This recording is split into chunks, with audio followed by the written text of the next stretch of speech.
is Monday, May 23rd, 2016. This is Red at Tokyo. I'm Jonathan, and Nick is here, and we're excited because you know what? You know what tomorrow is, Nick? Do you have any idea what tomorrow is and why it is we're excited for tomorrow? Um, it's a Tuesday? Fuck you! No, tomorrow is Overwatch! Yes, it is. Did you get It to is. play the beta? Because I played the beta. No, And I got the it's fun. invite, and I went to download it, and I just apparently never finished installing it, and I didn't even realize it. I was upset because it was only the last beta testing weekend. Oh, you missed out. I personally played on the PS4, and I'm probably going to be the character that everyone apparently hates. Because apparently everyone hates Bastion. But I don't care. So you're gonna be Tracer? No, I'm not going to be Tracer. I'm Look, going okay, to be look, a giant look, robot. look. I can totally hear you saying, "Cavalry said loves." I can hear it right now. No, see, I'm going to be the giant robot that you think I am, just to make you a little bit happier. Nick, okay, look, damn it, okay. You playing a giant robot in a video game would be like me picking a human character in World of Warcraft. Why would I be a human when I have the option to be something I'm not, like an orc or a Draenei or a dwarf, and I'm being incredibly hypocritical right now because my main character is a human. Well, yes, you are, and also because I like Bastion. He's fun. I don't care what people say. He doesn't need to be nerfed. He's fun. And that's all I have to say. So why should Bastion be nerfed? Well, apparently a lot of people are upset and think that he's very incredibly overpowered. In fact, I believe, from what I've been seeing on the interwebs, he's the most hated character of everyone because everyone thinks he's the most overpowered thing in the world. Isn't Bastion like a tank or something? I'm okay. I'm familiar with Overwatch, but I'm more familiar with like the basic lore, not really the gameplay mechanics. Because I just I want to play Overwatch, but I'm probably not going to. I'm weird like that. You know what I mean? I love and I know we have discussed this before. I love the little uh, uh, vignettes they've done for the characters. Which, by the way, if you have not seen them, they're on YouTube, but they're also on our Facebook page. I uploaded them all yesterday. There's only going to be 4 of them. There's no more being produced. Go watch them. They're amazing. Yesterday's was entitled Hero, and it's probably the best of them all. I still have to watch that one, actually. Well, Nick, what the fuck are you waiting for? Go watch it. Damn, son. But no, I was waiting to tell everyone about how much fun Overwatch is because me and my brother basically spent the entire day, entire weekend just playing the beta and messing around on the beta, and it's a lot of fun. Getting back to your question, Bastion's basically a robot that turns into a turret, and you can just kind of pick a spot and machine gun everything down, which is awesome, and it is really powerful, but he is easily countered by a lot of different things. And I think it's an interesting take on the gameplay, or at least from my experience, because it is very you have to counter certain characters with other characters. There's no other way around that. For instance, oh god, what was the the guy, the really fat guy, with the hook? Yeah, that guy slaughters Bastion like every time. Like there's nothing that Bastion can do against him. He literally slaughters him. So it's a game that's very class based. You counter certain classes with other classes. I'll put it like that. No, no, no, it can't be class versus class. The reason it can't be class versus class, by the way, is because Blizzard has officially said this is not a class game. You play a hero. No. This and it shows because in every response they had to Bastion, it was, well, this character can counter Bastion better, or this character can counter Bastion better. It was basically saying that people need to switch around characters, if they're getting slaughtered. See, what I think is interesting about this, and again, you know, on Friday's episode when I went off on Ian Hetzcostas, I'm sure at this point it's probably, well, at least you, I know, can figure out my number one issue with Blizzard. It's that they, actually, okay, for those of you who don't know, I'm a Blizzard fanboy. I have been playing, god damn, I've been playing World of Warcraft almost a full decade now.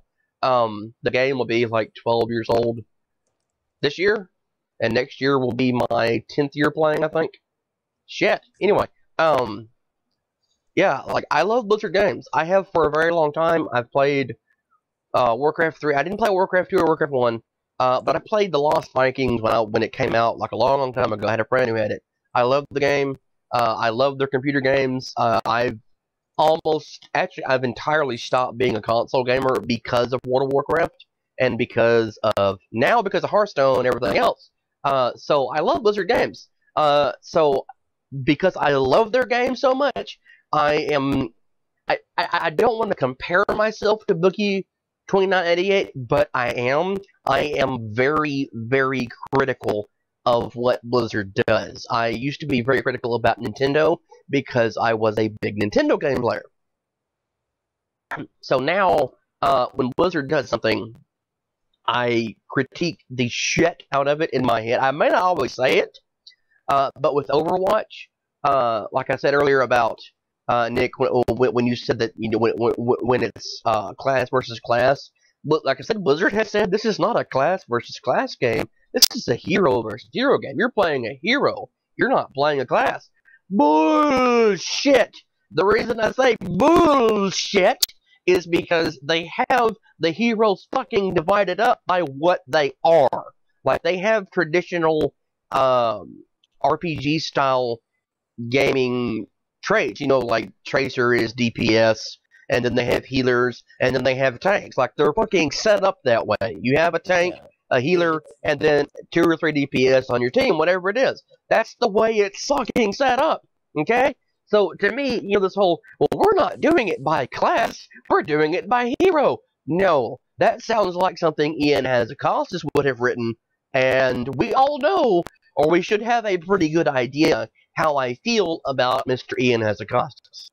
Yeah, I mean, this is clearly a class-based game. I mean, you got your DPS, you have your support, you have your tanks, and then I guess you have sort of a mix between the DPS and tank or something. I don't know. But, it's very, very class-based. I can definitely tell you that. There's... The maps are fun. I mean, I had a lot of fun with it. Don't get me wrong. It was a really fun game, but it can be a little frustrating sometimes. But it's just like any PvP match in World of Warcraft. If you get in a bad spot, you just start getting slaughtered. Well, there's not much you can do. You just kind of run in and get your ass kicked over and over and over again. But it's very comparable to WoW's Arena or Battlegrounds. I'll put it like that. If you like that sort of thing, you're gonna have fun in Overwatch.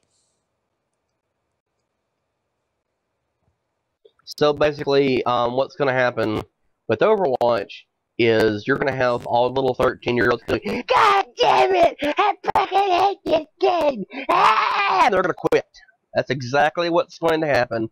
Because, I mean, if it's like the arenas, we all know how arenas goes, and if you don't know how arenas goes, wow. Wow. I I've would lost friends. definitely I have lost friends over arenas in World of Warcraft. I would definitely suggest to turn off the voice chat when you do the voice. If you're playing on any of the systems and have voice chat turned on, turn that off. Turn So, that off. Unless you're playing with friends, of course. wait. Are you saying the voice chat on Overwatch is like that on something like Call of Duty? Um, Probably going to be, yeah. So every 5 seconds there will be, "You fucking nigger! Your mom's a whore!" I hope not, but probably. It probably will be. See, okay, look, my thing with that is, Blizzard's already said that they are not going to tolerate that shit for Overwatch. I mean, like, they have already said the ban hammer is already raised. So apparently, what the plan is if someone gets on there and starts, being racist or violent or whatever towards another player in the game, like harassing them, whatever, they will ban your fucking account. Okay, so in other words, you're essentially giving them, I think, like the basic game is $60, so you're giving them $60 to play by their rules. And I'll be honest with you, they are kind of lax on them in World of Warcraft. Like, there is some shit you can say and do, and they don't do anything about it. Okay, they just don't even touch it. So right off the bat, if they're already threatening to ban people for that, I would be very hesitant if I was a little 13-year-old wasting my parents' money on this game. Yeah, I mean, I think a big difference is most people in World of Warcraft don't use the voice chat necessarily. At least the one built in, most people use the third-party voice chats. So, and Blizzard does. I guess most people don't get as offended by text as they do voice, which is sort of understandable. But I mean, I pretty much turned the voice chat off immediately, so I don't really know what it's going to be like or what it won't be like, but hopefully people will keep a civil tongue and be cooperative and all the things that we want gamers to be. See, like, honestly, I'm not overly worried about it because, to be truthful with you, Blizzard games tend to be really family friendly. Okay, Yeah, so and that's what I'm I'm. hoping. What's that? Like, I'm hoping people don't go really hardcore with Overwatch, or... I mean, hardcore is fun and all, but this just seems like a really fun casual game, to me at least. Well, no, okay, I mean, okay. It's clearly already intended to be like an esport game. Like, it's long since, like, while it was still in alpha and beta testing, it was already being played as an esport. So I'm pretty certain that Blizzard intended it to be that way. So it's got to be something that everyone can play. Well, we already know it's something everyone can play because they've already tried to intentionally have the most inclusive cast of characters possible, and good job on you, Blizzard, for doing that. I still don't think you should have taken out Tracer's ass, because I like Tracer's ass, but, like, I'm just kind of concerned, you know, because Well, they've already said, that, like I said, they're not going to put up with that shit, so, I mean, well, like... I mean, Hearthstone is one of the biggest esports games, and I wouldn't consider that necessarily a hardcore game. No. Hearthstone is actually a pretty hardcore game. I mean, you like, can be when a you think hardcore player. when you think about it, especially here lately after the new expansions come out for that, there have been some plays that I have screamed, "Fuck you, motherfucker, son of a bitch!" Like every profane thing I can think of at the top of my lungs, and I didn't do it for a long time. But now I'm getting to where I'm really getting. By the way, I want to address this for a moment. Um, I don't know why, but here lately, I've had like 3 or 4 people try this shit to me. Um, Playing Brand Bronzebeard, followed up by Elisa, whatever her name is, the one that puts the gold monkey in your deck. Yeah. That is a bullshit move. Stop doing it, because every time someone has done that to me, I have stomped their ass into the ground. Stop it. Stop wasting the card.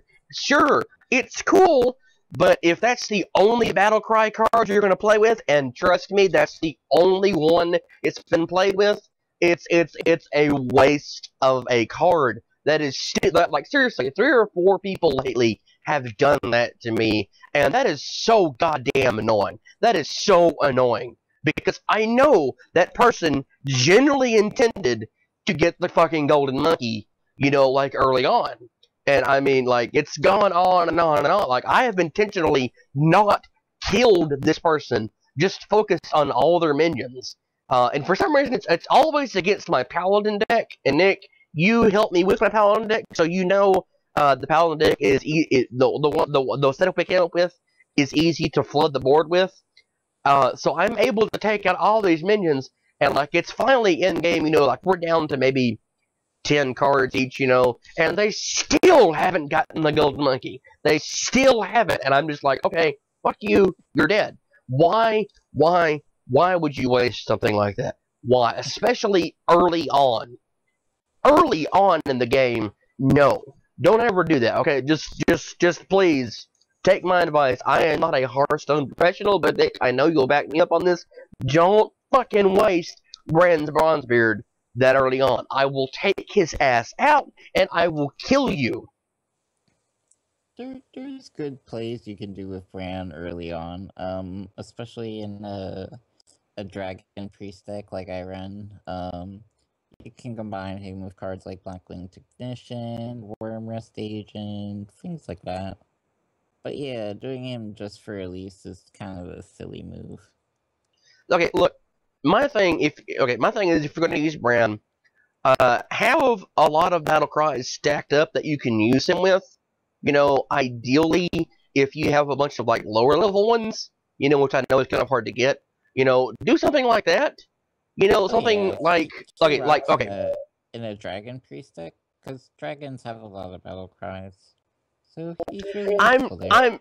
I'm thinking about like a rogue deck, because the most optimal usage of Bran I have seen has actually been in a rogue deck, and it's the Murloc card that makes you draw cards and stuff like that, and will let you put copies of that in your deck. So put Bran out, and then you draw the 3 cards, and then so on, and it just repeats and repeats and repeats like that. That winds up killing the opponent, because eventually they get overdrawn, and I like that. That's fun. Do something like that, but don't fucking play Bran and then the next turn play Elise and then suck the rest of the game, because you're not going to beat me doing that. I'm sorry, just don't. It's a waste of time. One of the interesting things I've noticed is that mill decks actually have, from what I've seen, kind of gone away. Partly because with the changes they made in Old Gods, and having these big, powerful minions like Cthulhu or Yasharj or N'Zoth, you're actually helping the player, unless you get really lucky and you overdraw them and destroy the card. You've actually helped them in a lot of ways, because you've sped up them getting the cards they need to win. So actually one of the really interesting things with Old Gods is they've actually hurt mill decks quite a bit.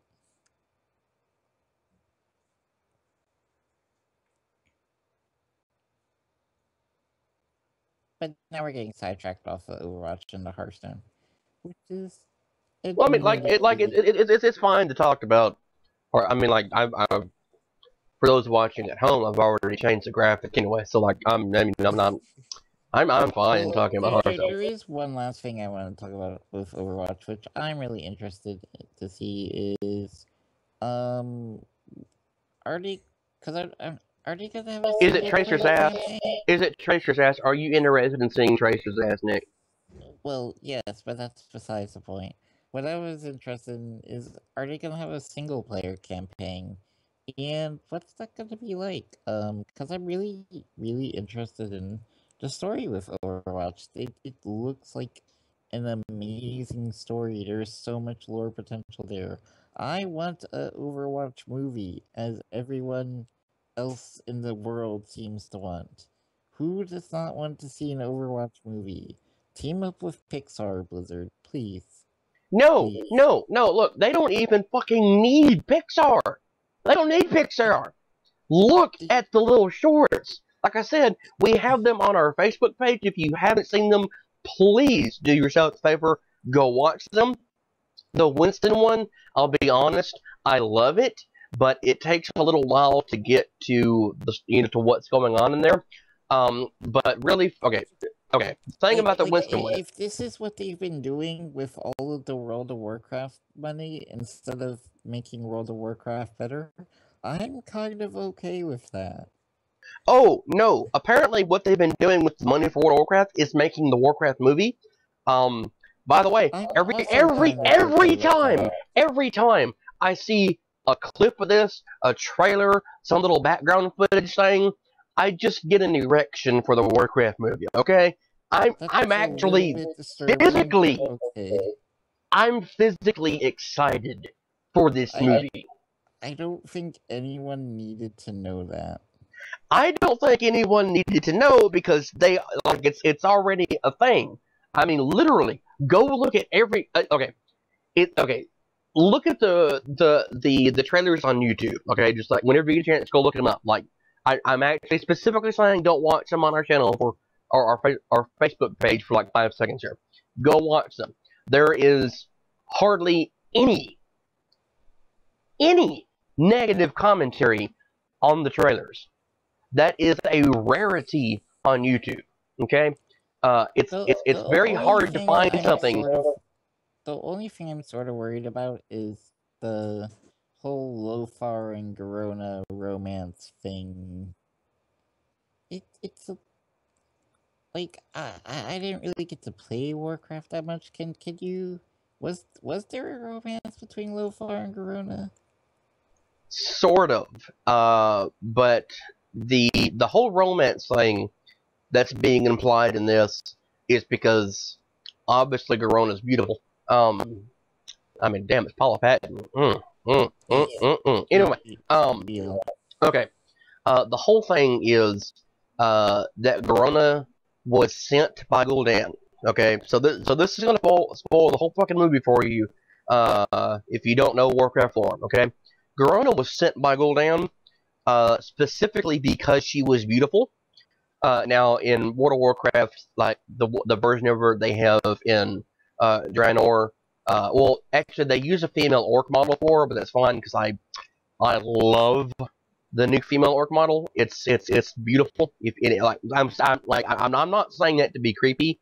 I'm saying that because it's generally one of the best upgrades model wise in the game. It's perfect. I love it. But anyway, Garona was sent by Gul'dan. Okay, she's not really interested in helping the humans. She is there specifically because Gul'dan has warped her mind. Now I know in Warlords we kind of like during the legendary quest chain, you free her mind. Okay, but in reality her mind is not freed. And what she does is she ingratiates herself to the humans. She, becomes Lothar's best friend. She becomes Lane Wren's best friend so quickly that she's basically an advisor to the king. Okay, she's saying she's a traitor, and she's promising to help the humans, and she does. She actually does help them. But the way the movie's doing it, they're kind of shifting forward to the Second War a little bit for this, like with Duratan and Draka coming in and wanting to free my people or however they haven't said a line there. That's actually the Second War. Just a heads up here, okay? But what happens is that Stormwind fucking falls because Garona is in Stormwind Keep. The Blackrock orcs are laying siege to the city. The humans can barely fend them off. And she's pointing out, well, Gul'dan's forces are here, here, here. Oh, stank! And stabs him in the back and kills him. Okay, and then she runs off. So Stormwind falls because they have no leadership. The humans retreat to Lordaeron, like actual Lordaeron. They come back, and then there's the Second War. And that's kind of what this movie seems to be showing, is like a little bit of both. Okay? Which I don't like that, because they could generally stretch it out to have more, but it's fine. Whatever, they have to have the story there, or they will not get the audience. That's fine.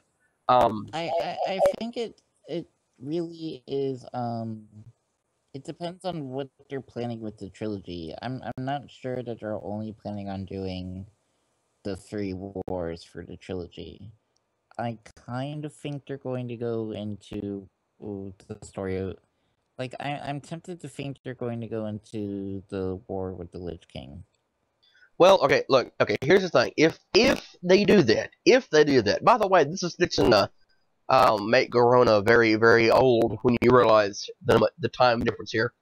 Between the end of the First War and the beginning of the Third War is 18 years. Like, Thrall was born in the First War. The Second War is less than a year after that, by the way. It's not very old. Maybe a year. It's not very long after that, okay? So Thrall is an adult. Arthas is an adult, so we may see a child. I do know we are seeing a child Varian Wrynn. I do know that. He will be Lane Wrenn's grandson in this, so Varian's already in the movie. Spoiler, by the way. Shit happens. Not going. Well, okay. Just since I'm talking about it, we're actually going to have not just Lane Wrenn, who is his father. We're going to have Lane's dad.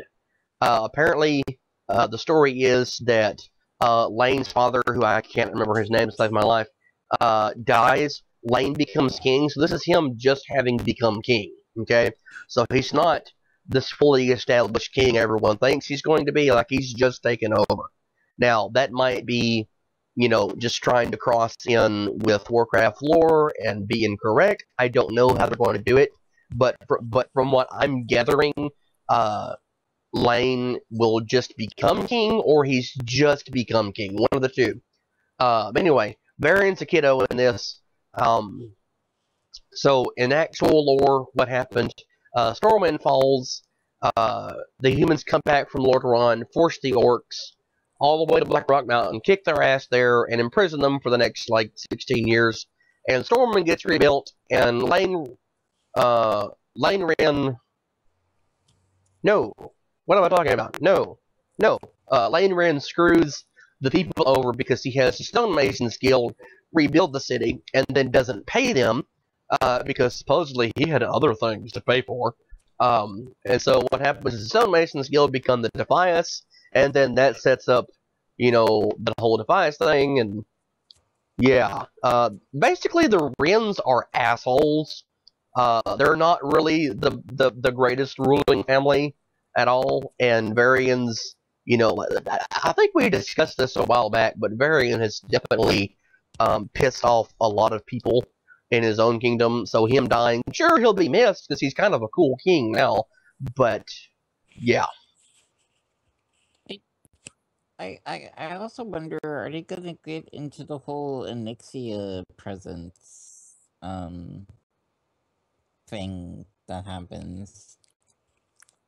That would be cool, but I'm not sure they would do that. I mean, it's... Because there's so many stories and subplots that they could get into, it's gonna be really interesting to see what they address and what they don't address.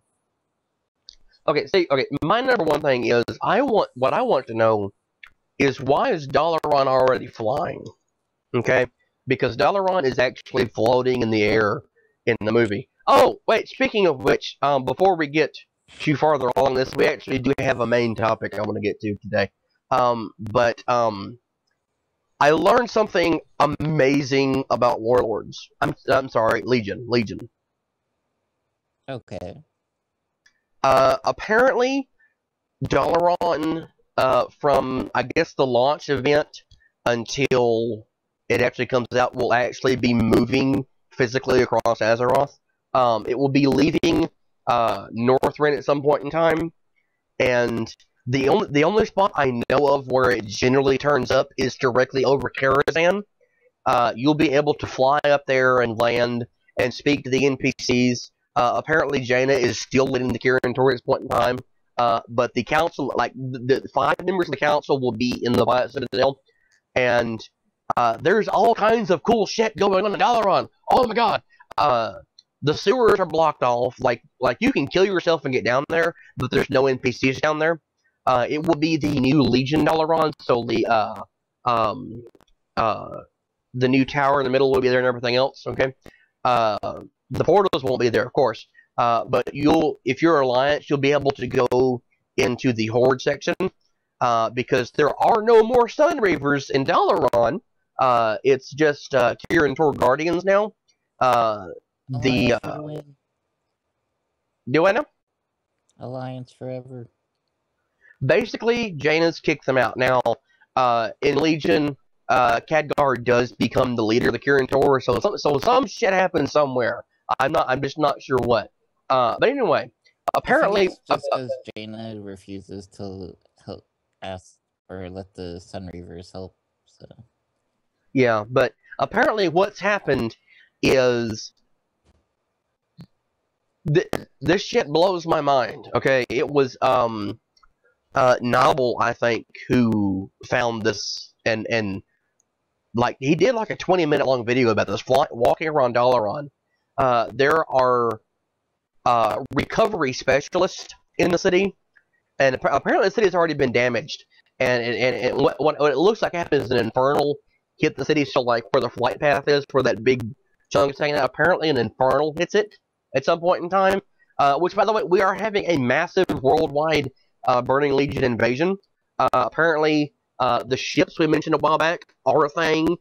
They land at some point. I don't know the whole details, but every zone is basically going to be. It's kind of like Scourge Invasion 2.0. You know, like the Scourge would pop up in one zone. This is going to be like a worldwide thing, and it will, I'm assuming, scale with the players. I don't know. But anyway, back to what I'm saying. Dalaran apparently blinks. Like it doesn't just move, like I thought, it ripped up out of the ground from where it was in Lordaeron and kind of, just flew. No. Every mage in the Kirin Tor channels their power into the island and it fucking blinks.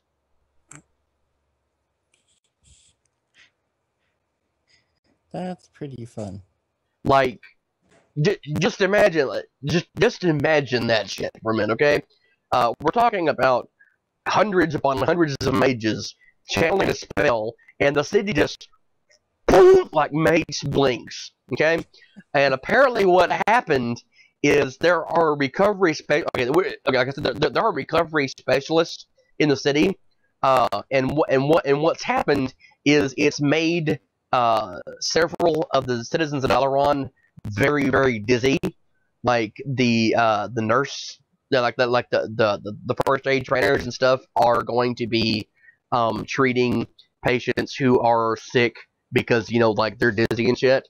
The recovery specialists are going around finding all the citizens because apparently when the city blinked, a couple of citizens of Dalaran didn't pay attention to the order and were using magic or something, and like where the fountain is, there is a gnome physically stuck into the wall, and the recovery specialist is trying to get him out. He's like, I should have listened. I should have listened. Hey, I didn't realize how well maintained these stones are over here.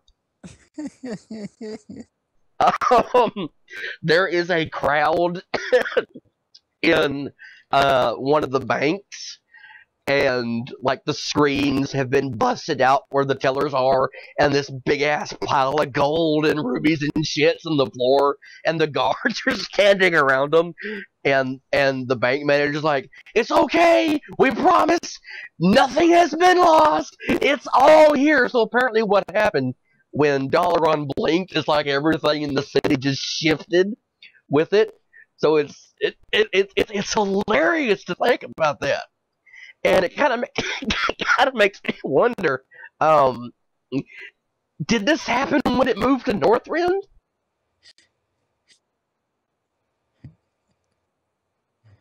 Yeah, it's like, or, I mean, did it happen the first time they moved it? Like, does this happen every time that Dalaran moves? I think I realize this is just just some little thing that Blizzard did not have to do. They didn't have to do this, but I think them showing, hey, look, there's a stage where it's actually going to be over Karazhan is amazing. It's fucking amazing. Oh shit, it's hilarious. But none of the vendors in the city are allowed to sell anything to you. That they've all had to shut down. I mean, like there's stuff that's been knocked over. But the city has been completed for Legion at this point. Well, for this version, it has been completed. Like I said, the new towers in the middle of everything. There is a new statue. The big pretty statue that used to be by the fountain. The one where Ronan goes and does his little Citizens of Dalaran speech. That's now a big ass statue of Ronan. So on one end of the city, you have the statue of Ronan. The other side, you have the statue of Antonidas, and they're both kind of holding their hands up towards the middle spire. Whatever, it's neat, but Agewin's Tower. That's it, Agewin's Tower. I don't know why I couldn't think about that. Sounds pretty cool. Oh, by the way, bonus day here. Agewin is the mother of Medivh. So, Karazhan is Medivh's tower. So, apparently we're going back to Medivh. Like, there is shit in the game for Death Knights and Mages, and I forget who else go to Karazhan. There are new things in Karazhan.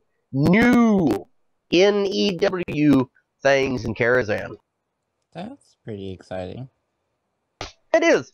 I love Karazhan. But anyway, we're going to move on to our main topic of the day. Nick, do you know what the main topic of the day is? No, tell me. What is the motto of House Stark from Game of Thrones? Let's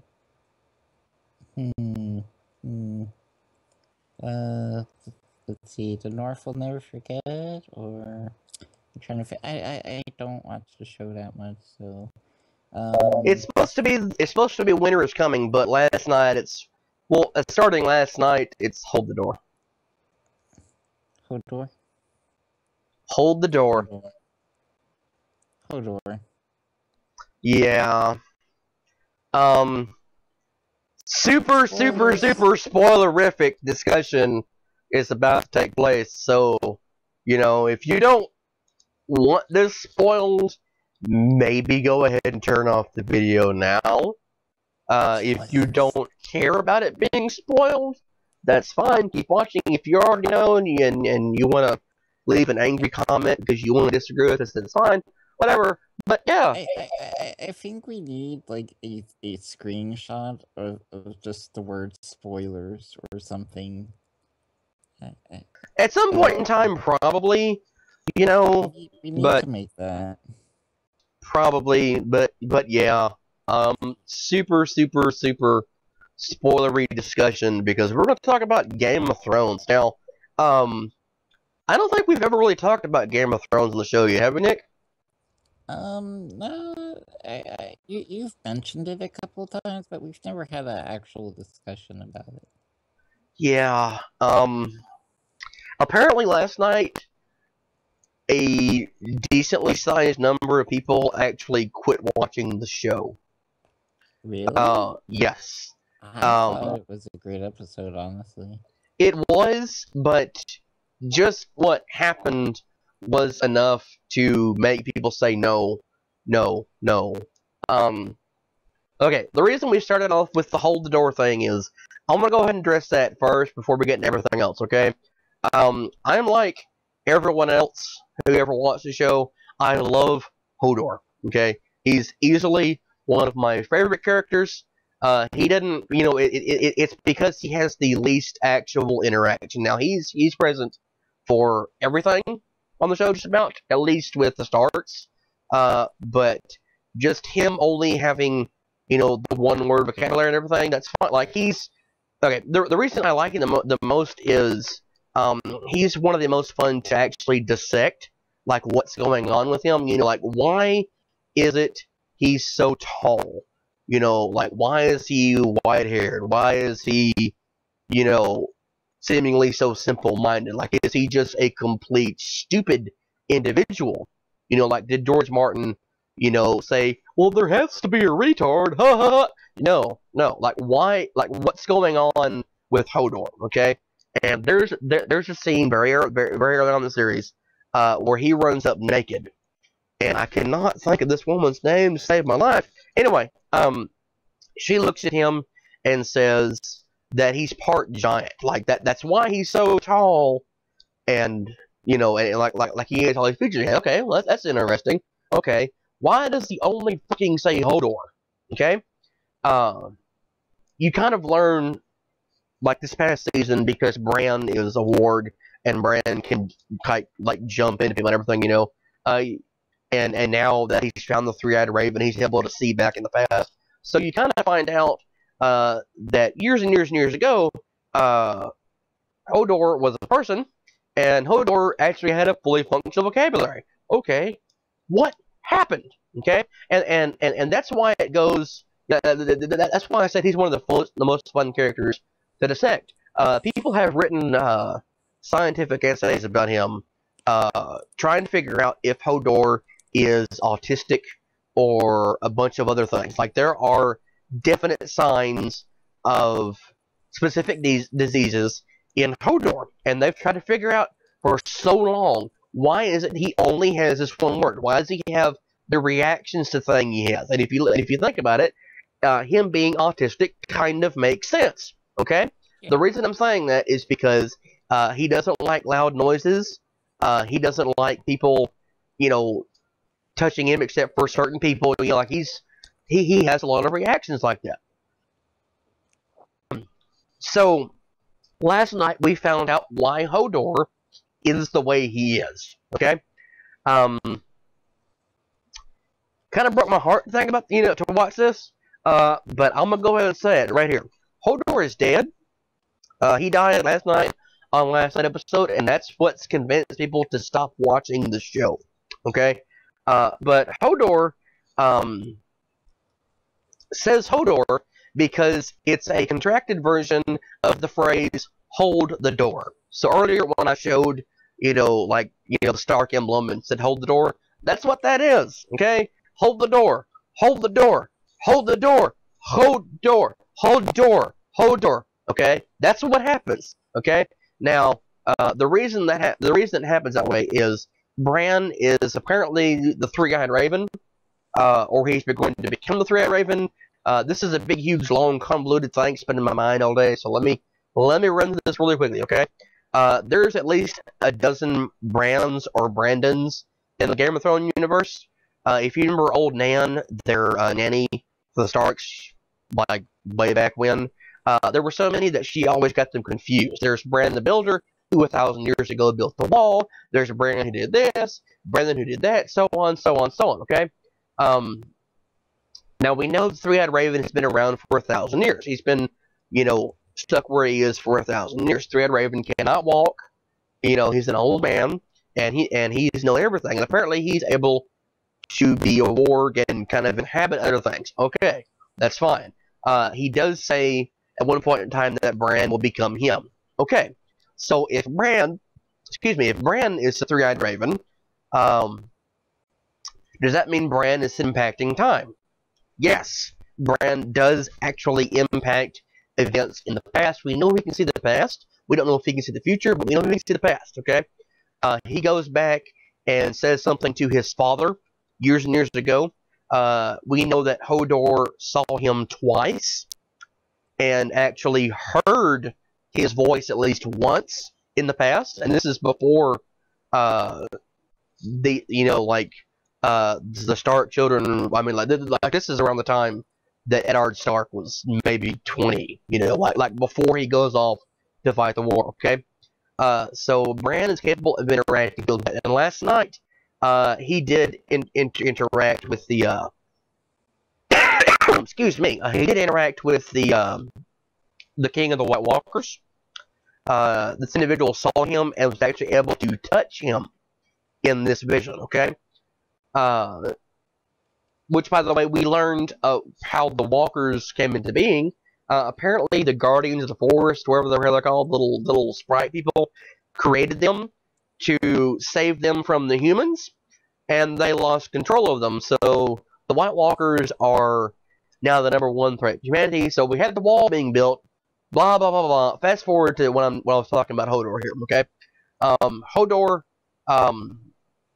was actually looking at Bran in this vision, and he kept hearing the phrase, "Hold the door! Hold the door! Hold the door!" And what it was I've forgotten her name too. The girl that's trying to get Bran out of the cave because the White Walkers have found them and are going to kill him, is screaming, "Hold the door!" And adult Hodor is hearing this. Okay, so Bran, who is warged out, and adult Hodor are hearing this. Okay, and it goes back to young Hodor.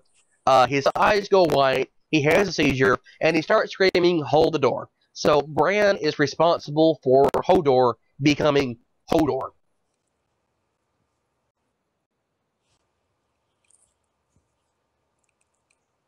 And one of the I know I just started watching the show, or more or less. I'm kind of caught up on everything because my mom watches the show, and I'm usually around the living room, and I basically hear everything, even if I'm not watching it.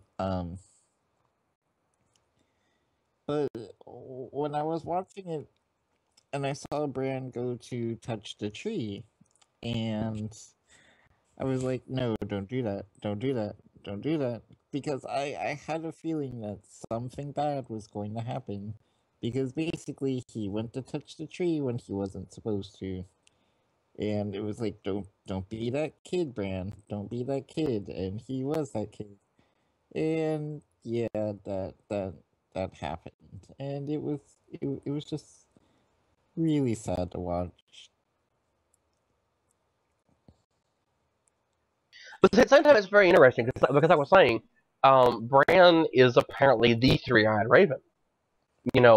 So maybe all of the events that are happening in Game of Thrones are because of Bran.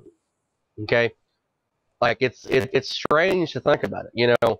Um, just to give you an example here, we know that fire can stop like the average undead. Like not just the typical fantasy trope, but we know that we'll stop like the White Walkers. Okay, so maybe the Targaryens and everyone else found out about this because Bran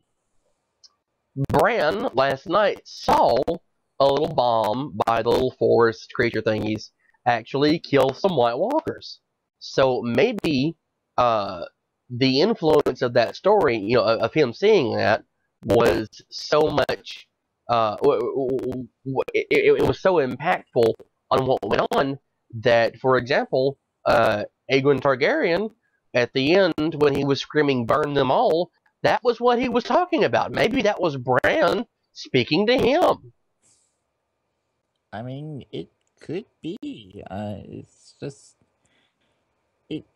it's one of the interesting things and one of the more dangerous things of this sort of storytelling plot.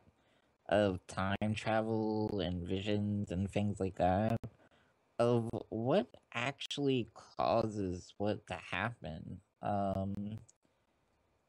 It like clearly Bran has caused Todor to be the way he is, and but what else has Bran caused? And is Bran the direct cause, or is Bran's actions a reaction to what has already happened?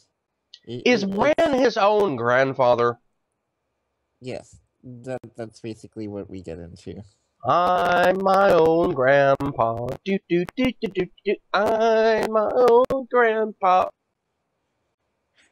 It's one of the reasons that I really dread and kind of hate seeing time travel in any sort of shape or form, and it leads to really confusing plot twists like this.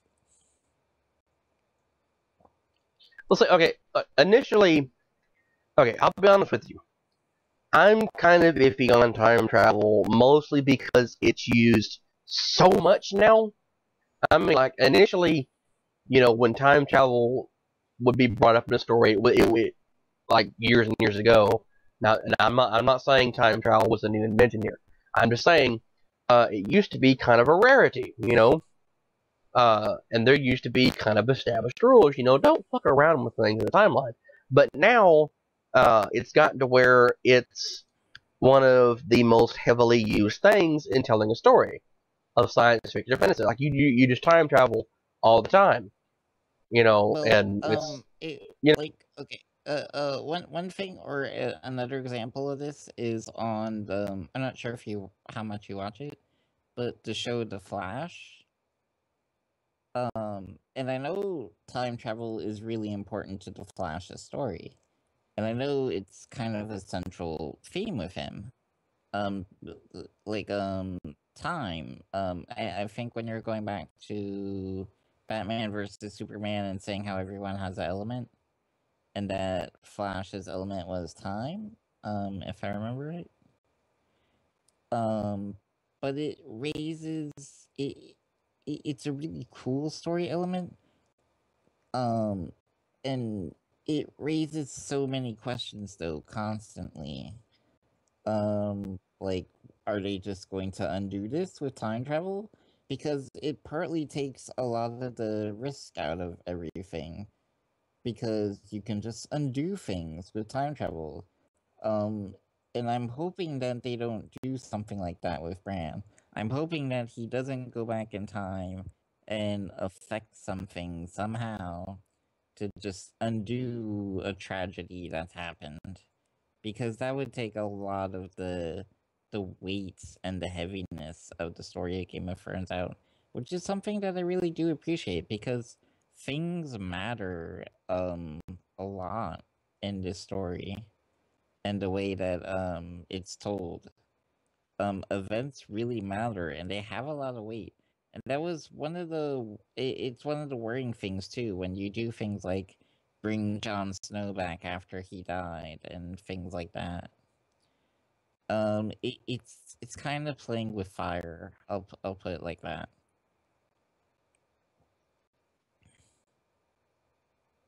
it is. Like I was saying, time travel is wonderful and it's a useful tool, but at certain points in time, you're gonna have to,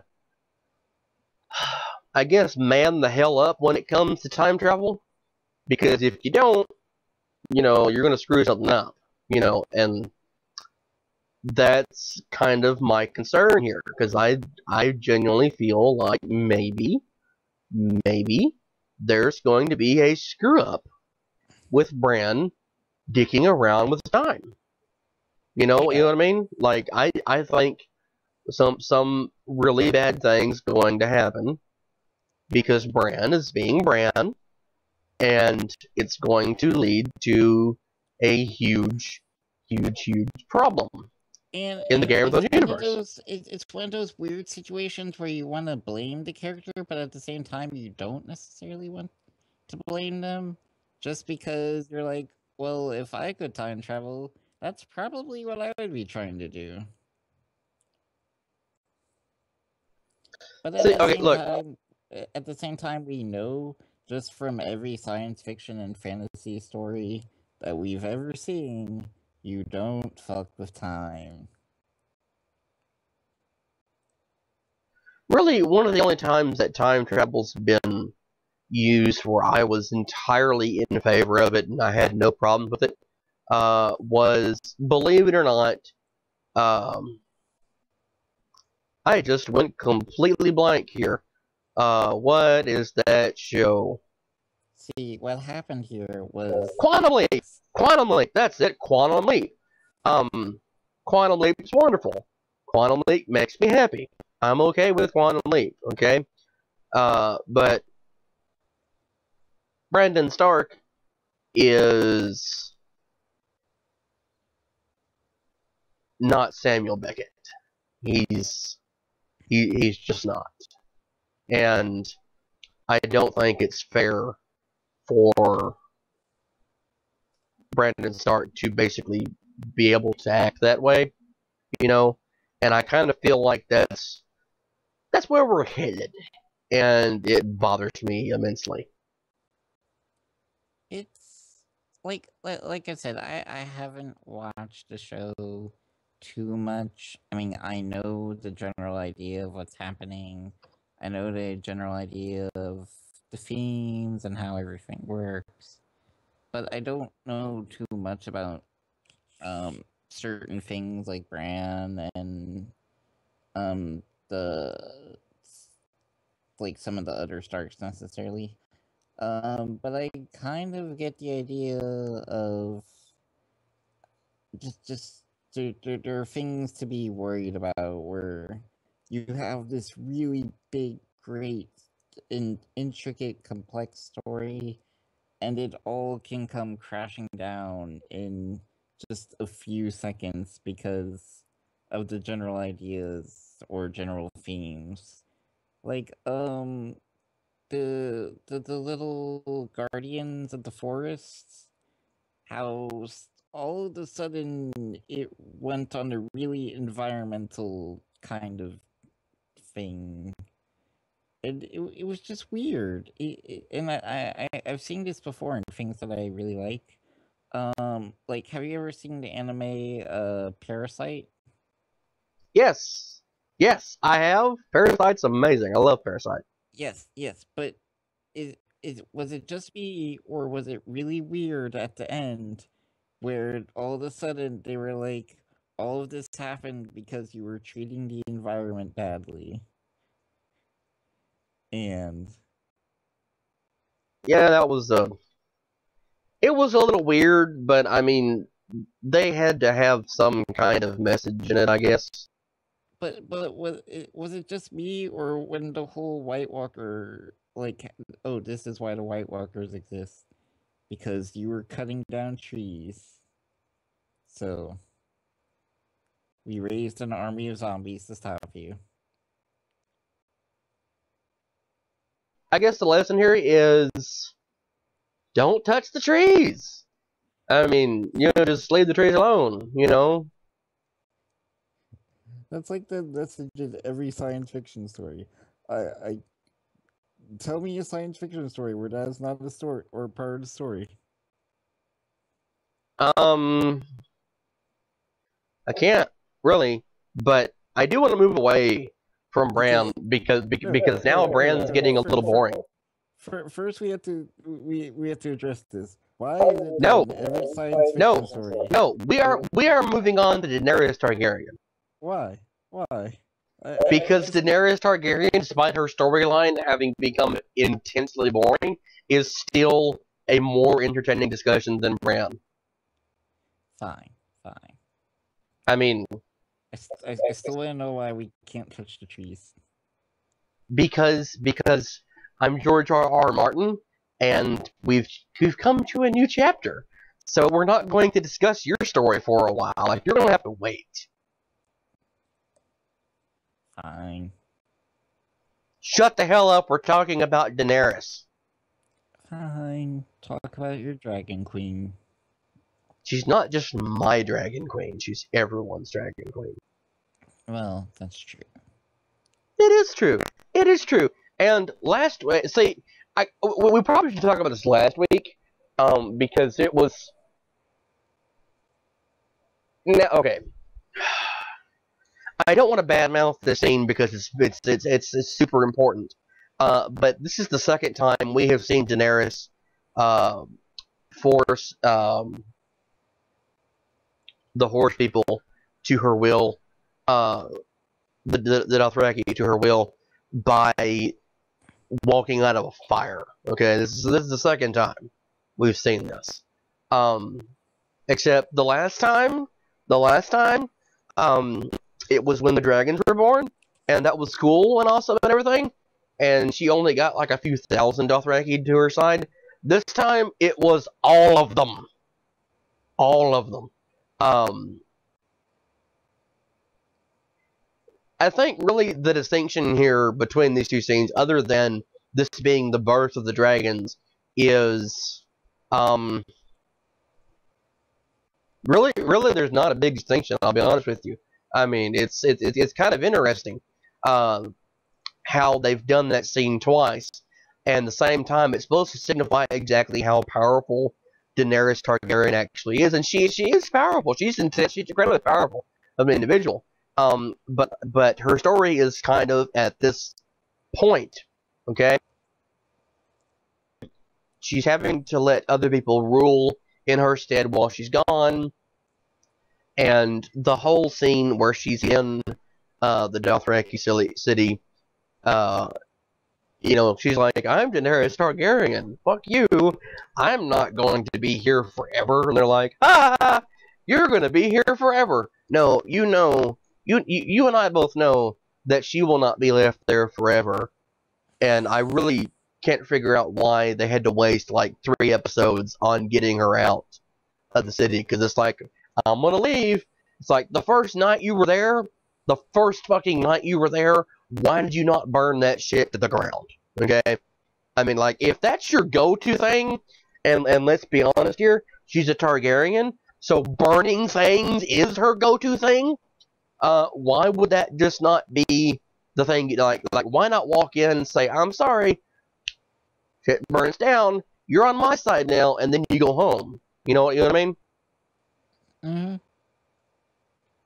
So, like, why do we have to have the painfully long build-up to her burning shit to the ground? I think that was probably a lot of people's complaints with this season, is it's been moving really slow, I guess. Because my mom's a big fan, and she was kind of disappointed with the first couple episodes. And the first time that she really enjoyed one of them was not last night's episode, but the week before that, because she was like, yes, finally, you know, they're doing things. Yeah, because the week before when Daenerys burned shit to the ground. Yeah. And see, okay, like I said, okay, and this is what bothers me. This is what's really bothering me. Jorah Mormont, you know, Jorah the Andals, whatever title you want to give him. I'm kind of tired of the puppy dog thing, I'll be honest. But last night he finally acknowledged why it is that he keeps coming back, is because he loves her. You know, he genuinely, like, he's in love with her. And last night, the scene where they're standing outside of the Dothraki city, whatever the name of it is, I'm sorry, there's too many places to remember. George R.R. Martin. Last night really got to me, like, it was like directly in the feels, because she's like, you know, because he turns around and he's like, goodbye, Khaleesi. And you're like, oh shit, he's acknowledging, you know, that she can't kill him apparently, and she can't banish him because he keeps coming back. And he's like, I'm just gonna have to leave on my own. Bye, Khaleesi. Turns around, walks off, and she's like, no, I haven't dismissed you yet. And he turns around, and just like the look on his face is like, it's incredibly sad, but at the same time, it's like internal, and he's going, yes! You know, because I'm sorry, it's such a trope, but I knew I knew she was going to say something to him that was just going to be like a fucking yo-yo, and he's always hers. Now, Danny has friend zoned in him, okay? But I think last night was her acknowledging that when he gets rid of Grayscale, that he can be her king. You know, like he has been the mayor of Friend Zone fucking city the entire series because he loves her. He worships the ground she works on, and she is a bitch to him the entire time. And last night, finally, I knew. I reject this story just because that's not the lesson that we should be learning about the friend zone. We should be learning. No. The lesson you should learn about the friend zone is that it's not real. It's not real. Grow up. Man the hell up about what you're doing. Okay? The girl doesn't like you. The girl doesn't like you. Yeah, which means, that we shouldn't be getting this scene. No, look, it's important that I say she's been friend-zoning him, okay? The reason she's doing it is not for the typical reasons like, oh, well, that girl's just a bitch. Okay, she is Daenerys Targaryen. She is kind of a bitch to some people, but it's fine, okay? She's not sure how to lead people. She's like, I have dragons and tits. Do my bidding. You know, it's weird. Like, she's confused about what she does. You know, and if you look at her, that like it's like she's like a cat that's learning how to hunt for the first time. You know, like she's very predatory in her rule, but she's confused. She doesn't know what to do. Like when the masters, were having a problem, she's like, oh, okay, crucify them. Okay, well then you have a revolt on your hands.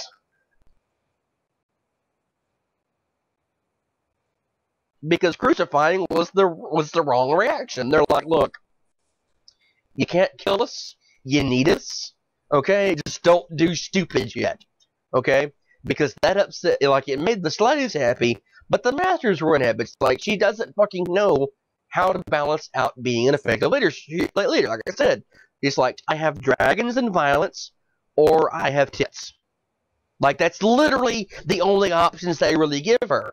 But, like, the nuances in between there are fantastic. So, yes, she did friend zone Jorah the entire time, but it was not on his end. It was her. Last night, and this is what I've been leading to here. Last night, she actually acknowledged her affection for him for the first time. She didn't say that she loves him, but what she told him is like, look, you go off, you find the cure for this. Like this incurable disease that will turn him to stone. He's dead. Like he knows when he has it, he's dead. It's like being shot in the stomach in the 1860s, okay? You're dead, fuck you, go ahead, dig your grave, okay? He's dead. And she knows he's dead. Like, seeing it, she knows what's going to happen. She knows he's going to die. And she's like, no, you go find the cure. Because when I rule the Seven Kingdoms, I need you by my side. Okay?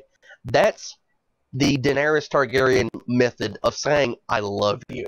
Okay? And if you go back to the entire series, sure, she's sleeping with what's-his-name and whatever. But the people she cares about, she always says something meaningful like that shit to them. It's like, I'm not sure how to say it, but I feel it, and I'm working here, and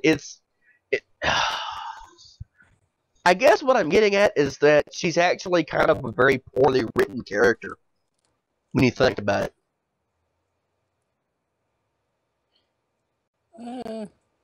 You think? Yeah.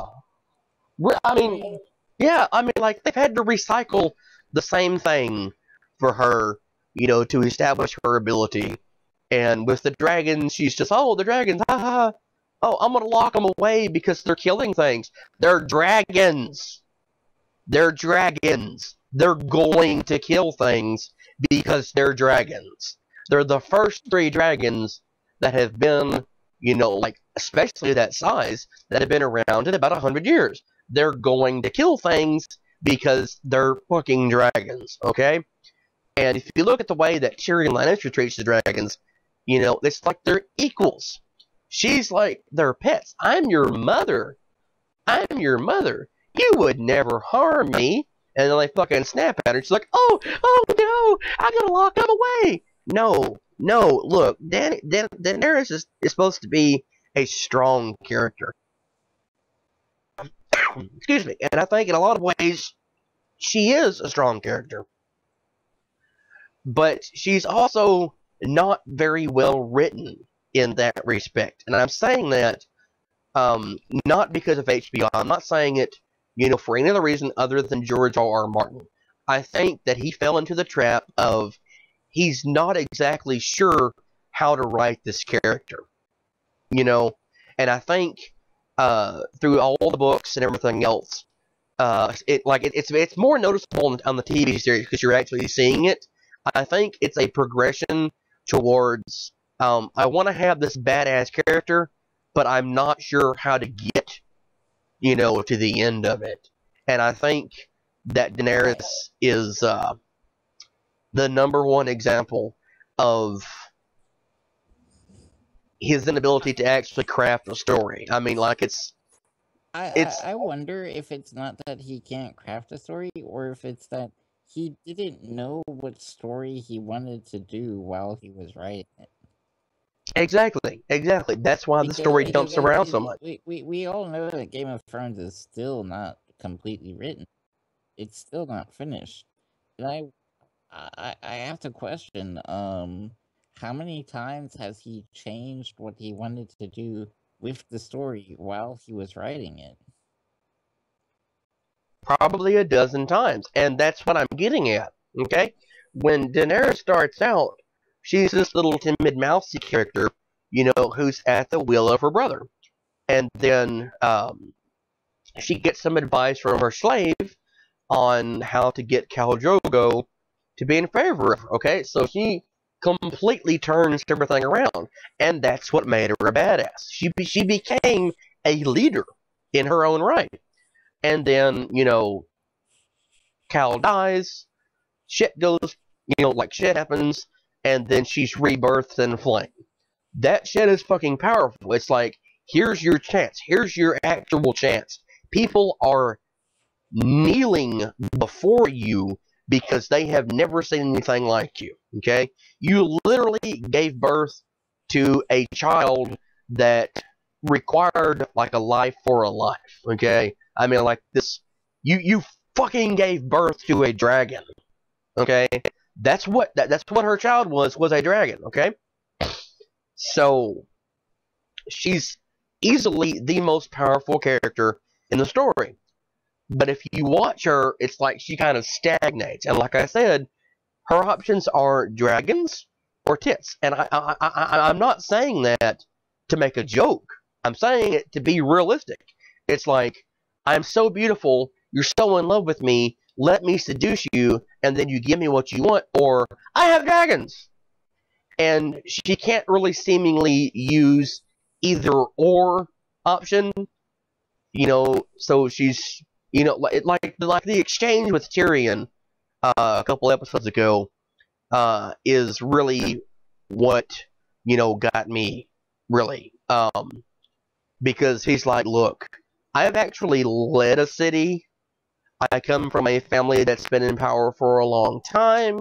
You've been over here most of your life, and she's like, well, why should I not just kill you right now? And he looks at her and he's like, because I know shit. It's like, I'm actually more intelligent than you are. I could lead better than you can, and you're the queen. When you have people who treat you like that, maybe you're kind of iffy on being a character. But no, I'm not trying to trash Daenerys Targaryen. She's one of my favorite characters in Game of Thrones mythology. I'm not sure that George R. R. Martin really knows how to effectively use her.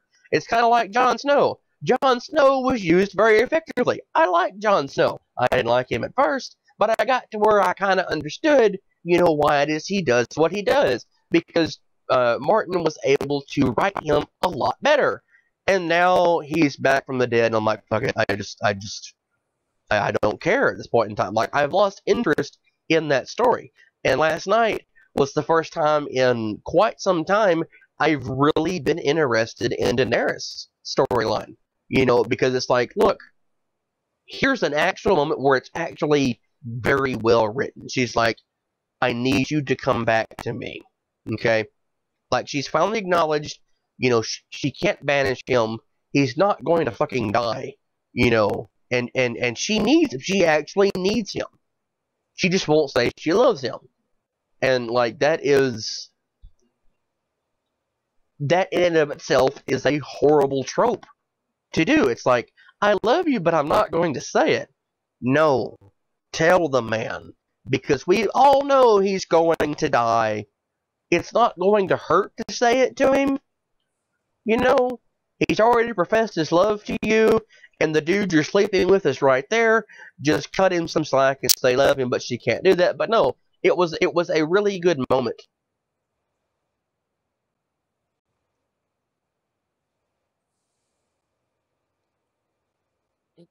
It's one of those. It's one of those things where, and I think a lot of fantasy artists have fallen into this problem of where they want to create these worlds and these books where they're just so immersive and extensive, and you get lost in you get lost so much into the tiny little details that you start to lose track of the story. You start to lose track of what you're trying to get across or what you're trying to accomplish. And because I've read have you ever read the Wheel of Time series? No, actually I haven't. Okay. I have a variety of problems with this series, even though I actually really enjoy the overall plot so much so that I'm willing to ignore some major problems that I've had with it. And I think I've read 9 or 10 of these books, and there's just really weird parts to them where it's like just he spends pages and pages just detailing a room that has no importance whatsoever to the story, really. It's like, oh, there are purple tapestries, and there's this ancient rug of fine china or wool or something, and it's like the room never gets used again, or at least not in that book. It's just never mentioned again, and none of the details are really that important. And it's one of these problems in really, I'll call it epic fantasy, where the storytellers just get lost. And they get lost in the details, and they lose track of the characters. They lose track of the important things. And that's why people get really bored. Um, and you see them use the same thing over and over again because they don't know what to do anymore. They've gotten so lost in the details of what they're doing that they're not really sure what to do with the story anymore. And that's why you see characters use the same thing over and over again. Like the resurrections with I forget the one character's name, but where they kept just resurrecting him over and over and over again, where his death started to lose meaning. It didn't really matter because you knew he was just going to get resurrected again. Um, or Daenerys using the fire again. It's just it's one of the problems in epic fantasy where they've they need to learn, I guess, brevity. I mean, I don't know how to put it.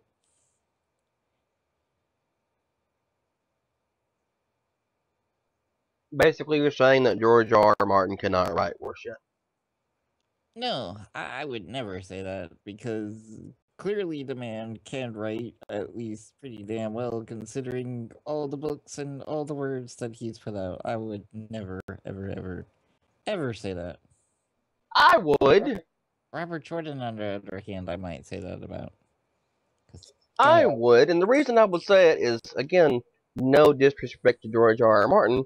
It's just that he seems to be able to construct some characters very well, and others he has problems with, and whatever. I don't know. I mean, I like Daenerys, but now George is never going to come on the show just because of you. Well, no, look. I like him.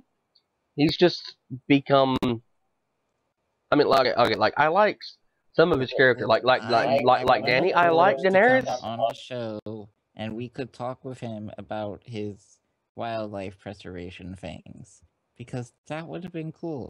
And now you've ruined that forever. I think you're the one who's ruined it forever. But you know what?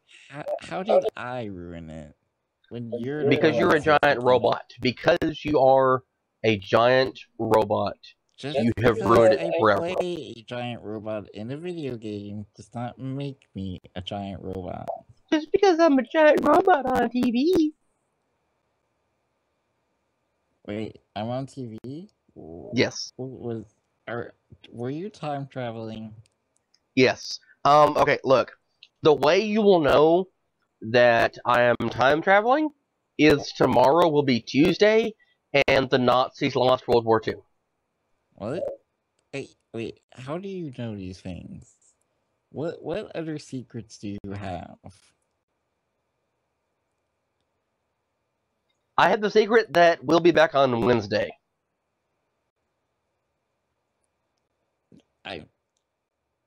Is that true now, or will that be changed now that you said that? Okay. Look, like I said, the way you will know that I have really been time traveling and that I know all the answers is Thursday comes after Wednesday, and the Nazis will lose World War II. But what if Wednesday used to come after Thursday, and that it's only this way because you went back in time and changed it? Are you saying that you want the Nazis to win? No, I'm talking about the days of the week. Are you saying you want the Nazis to win? Because if I've gone around and I've changed time, that means the Nazis have won. And you're not addressing the fact that I've said the Nazis have lost World War II. You're just questioning the days.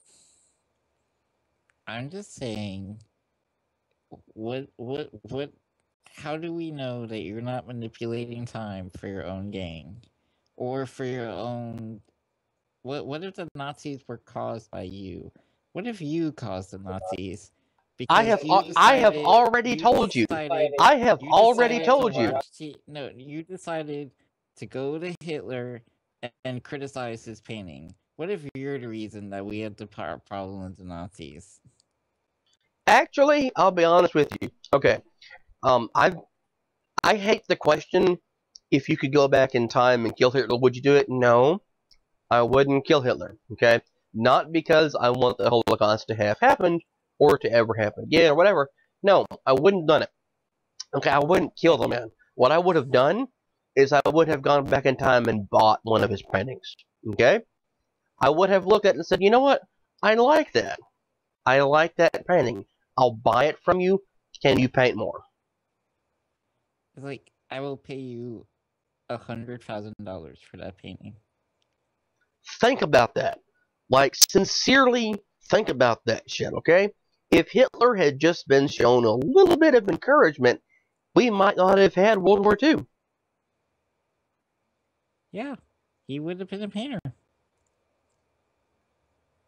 So, like I said, the way you will know that I've been time traveling is Thursday comes after Wednesday, and the Nazis lost. But why don't you just by Hitler's painting? Because I'm not going to alter history that much. But that would save so many lives, and you know. What about it? Well, you just said that that's what you would do if you could time travel. Okay, look. What aren't you telling us, John? We landed on the moon because of my actions. Are you sure you want me to alter that? I want to know what you're not telling us. What horrible thing happened in the past? We put 12 people on the moon because I made the Nazis lose World War II. Are you sure you want me to alter things back to where they were? I'm just saying, I want to know what you're saying you want the Nazis to win. No, I want to know what horrible thing happened that made you decide that Nazis causing World War II was okay. You know what? I'll tell you Wednesday. Speaking of which, by the way, Wednesday, we are going to talk about the apparently new live-action Disney movie coming out. Now, I have not seen Jungle Book yet. I want to go see it, but I probably won't see it later. But Disney's doing it again. They are remaking another animated movie into live action. Well, from what I've heard about Jungle Book, it was actually really great. Like, yeah. This time, in fact, next year, I think it's March of next year. I was kind of disappointed I didn't get to see Jungle Book in theaters, actually. Why'd you interrupt me, Nick? Because that's my job on the show. Anyway, apparently, March of next year. Now, Disney is... I have the feeling that they're doing this with all their movies and not saying anything to anybody until it's very close for them to come out. So, March or so next year, be our guest. But, like, we're going to be the Beast guests because Beauty and the Beast is going to be live action. It would make sense. I mean, they've been doing it with Cinderella and Snow White for years with the live action, and now that I guess technology and effects are much better than what they've been in the past, I could definitely see them going through and making live action movies of all their movies. Especially because Pixar has kind of taken over as the best animation. I know Disney owns Pixar, but honestly, what is the last really great Disney animation movie that you Lion King, which was how long ago? Like 25 years ago, I think. It's been a long time. Actually, interestingly enough, quick story here. For those of you who know who Hayao Miyazaki is and Studio Ghibli and everything like that, there's a reason. Like I've been asked this question before, like why would Hayao Miyazaki and Studio Ghibli release their movies for Disney? There's a reason. Okay, go back and look at Pocahontas, which was I think the movie before. The one that came out before Lion King, and then go back and look at the Lion King. Okay, the reason I'm saying go back and look at this is the animation styles. I mean, we're talking about a movie that came out like a year and a half apart here. The animation styles are wildly different. Okay, movies up until I forget which one it was when they stopped that were distinctly Disney style, but like Lion King forward. They had partnered with Hayao Miyazaki to learn. Actually, what it was Disney sent their artist to Japan to Studio Ghibli, and they. I'll give Disney this. They're fucking geniuses about this. Okay, they sent their artist to Japan to learn the animation styles from Studio Ghibli. And they brought them back here and taught the animators here that particular anime style of art. So from Lion King onward, you have that art style, in the movies.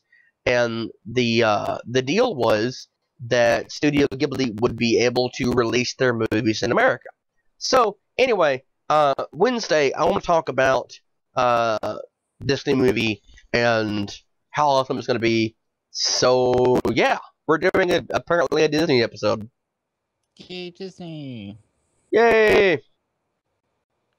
But yeah, Mouse that's going to be it for today. rule all. So remember to like this video, comment on it, share it, subscribe to the channel, like us on Facebook, and be sure to go watch the Overwatch shorts and play Overwatch tomorrow.